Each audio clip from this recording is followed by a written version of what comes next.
शुद्धस्फटिकसङ्काशं त्रिनेत्रं पञ्चवक्त्रकं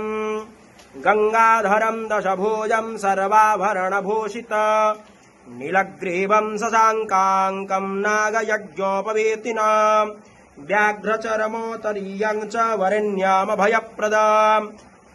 कमण्डलवक्षसूत्राभ्यां मन्वितं शूलपाणिनं